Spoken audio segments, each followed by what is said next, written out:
Hi everybody, welcome back to my channel. In today's video, we are taking a look into a story of a town that had had enough of a man who terrorized its residents. His name, Ken McElroy. To end his long reign of terror, the town took matters into its own hands. Ken died. Nobody saw what happened, even though a lot of people was there. And 40 years later, the case is still unsolved. But is this a case people really want to solve and send someone to jail? Want to know how things unfolded? But first, let's start from the beginning.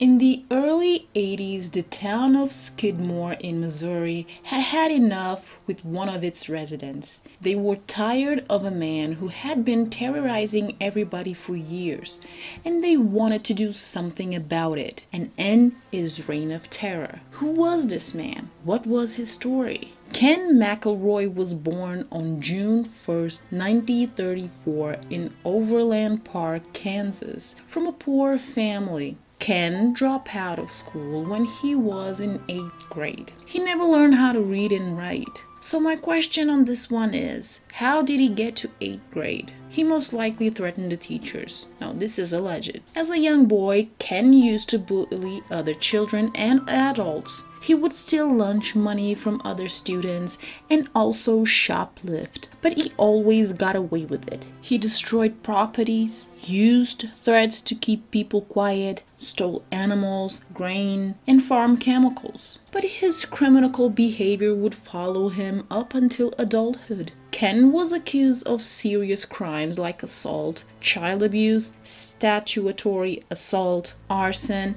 animal cruelty, hog and castle hustling, and burglary. Ken was a career criminal and a bully. But he always got away with it because he always threatened and harassed his witnesses of the crimes he committed until they recanted. In July 1976, Ken shot a man in the stomach. The man survived and tried to get justice, but during trial, Ken found some people who swore Ken was at home at the time of the shooting, so Ken ended up being found not guilty.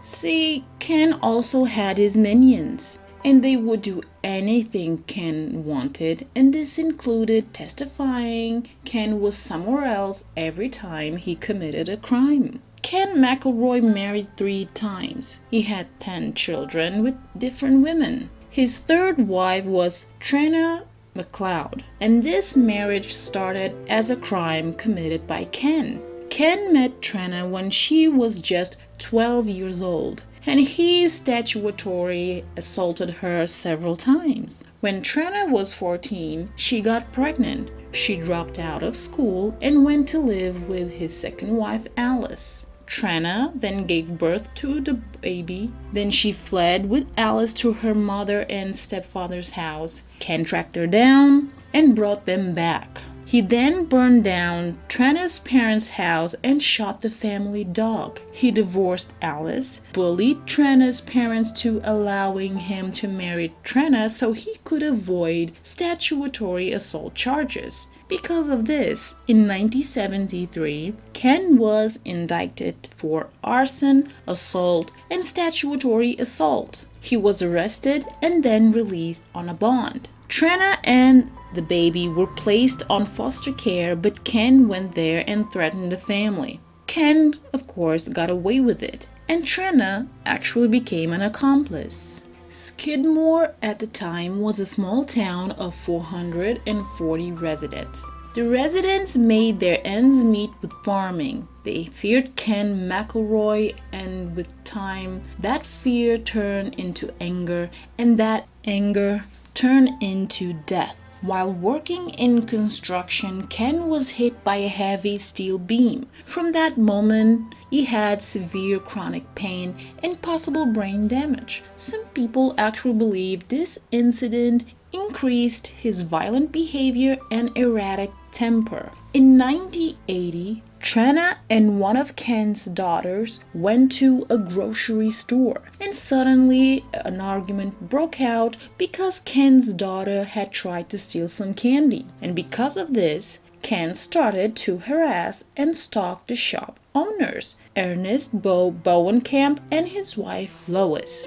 He would stalk them at the store and at their house, where he would park for hours. The Bowencamps knew his behavior would probably escalate because of Ken's reputation, so they feared Ken McElroy would turn violent.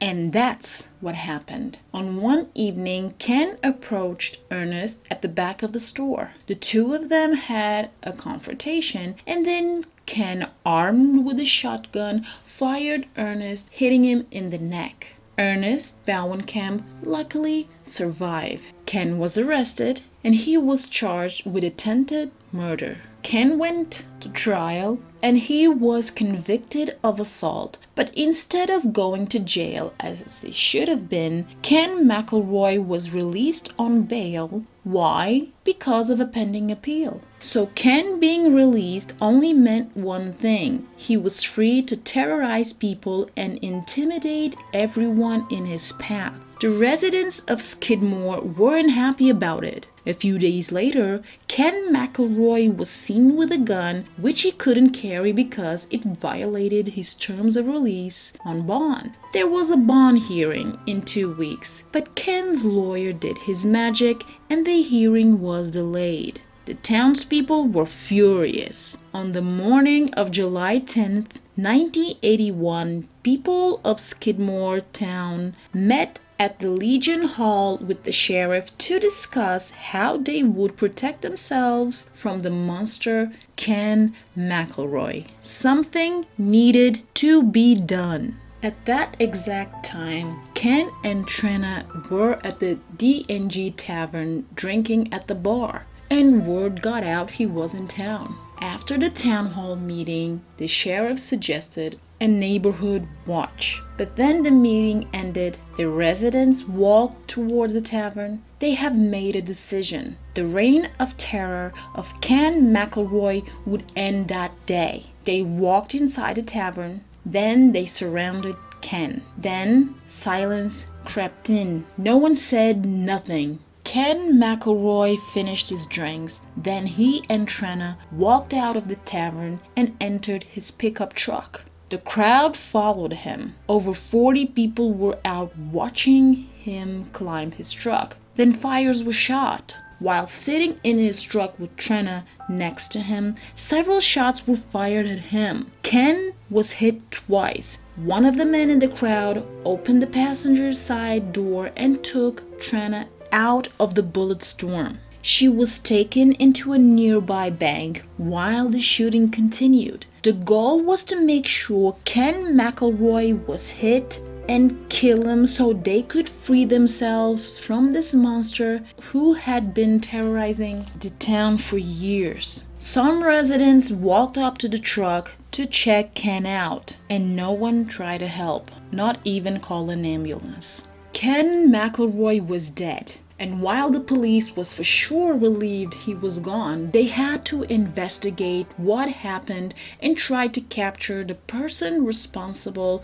for the town's bully death. But things didn't go as planned. Out of all those people who were there when the shooting happened, apart from Trena, no one saw a thing. No one knew who had killed Ken McElroy. And as the town was starting to regain peace, long gone by the hands of a criminal, Trena McLeod, Ken's wife, who was there when he was killed, attested she had seen the shooter. She knew who had killed her husband. She told the police, she told the FBI, and 3 separate grand juries. And the person who killed Ken McElroy was a man named Del Clement, who was known to have a quick temper. Del was also one of Ken's victims, whom he stole and made Del lose money. Del was a part owner of a tavern where Ken used to drink, and because of Ken's behavior, a lot of customers stopped coming back. Ken also stole livestock from Del. But the thing is, there was no evidence, nor there was any witnesses that could place Del at the scene and confirm that he had shot the bullet that killed Ken McElroy. While the investigation was ongoing, investigators tried to get information from local residents, interviewing everybody. But regardless of what they did or how they did it, no one talked. The common narrative was they heard shooting and they hit the ground so they wouldn't be shot. They didn't know who started, how many people were shooting, where they fled, if they fled. Someone said they had seen Del Clement and another person flee the scene, but then, in true Ken McElroy fashion, they recanted. The DA didn't press charges, the FBI closed the investigation, and until this day, no one has ever been charged with the murder of Ken McElroy. As the residents of Skidmore die, the truth died with them. It's Skidmore's best secret, hidden in plain sight. A few years later, Trena filed a wrongful death lawsuit against the town of Skidmore, county of Nottoway, the sheriff, the mayor of Skidmore, and Del Clement. That case was actually settled out of court. She got $70,600, but still, no one admitted guilt. When it comes to Trena, she just comes across as someone who had Stockholm Syndrome. She started as a victim and ended up as being an accomplice. The town of Skidmore, Missouri, got away with murder.